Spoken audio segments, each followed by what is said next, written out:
পাকিস্তানি ড্রেসের এবার চাহিদাই অন্যরকম।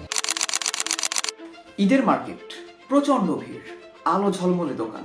এমন সময় একটা প্রশ্ন, ভাই পাকিস্তানি ড্রেস আছে? ইউরোপ, আমেরিকা, ইতালির সবচেয়ে বড় বড় আউটলেটে গেলে দেখবেন মেড ইন বাংলাদেশের ট্যাগ। কি বুঝলেন? আমাদের দেশের ট্রেন্ড আর হাইপের নামে যা চলছে তা এক প্রকার চোখে আঙুল দেওয়া। আবার কখনো অনলাইন ইনফ্লুয়েন্সাররা দেশের পোশাককেই দেশের বাইরের বলে দাম বাড়িয়ে নিচ্ছে কয়েক গুণ। আর আমরাও তা খুশি মনে কিনে আত্মতৃপ্তি পাচ্ছি, কারণ আমাদের কাছে দেশের বাইরের মানেই বিশাল কিছু। আর এই মনস্তত্ত্ব তৈরি করেছে অনলাইন ইনফ্লুয়েন্সার আর ফেসবুক, ইনস্টাগ্রামের ট্রেন্ড। আর এই গদবাঁধা নিয়মের বাইরেই কাজ করে রং, আমাদের প্রচেষ্টা দেশের নাম আর পণ্যকে বিশ্বময় ছড়িয়ে দেওয়া।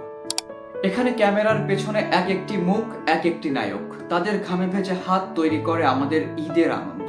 কিন্তু প্রশ্ন একটাই, কবে আমরা তাদের ত্যাগ বুঝতে শিখব? তারা শুধু সংসারই টানেন না, বরং টানেন বাংলাদেশের অর্থনীতি।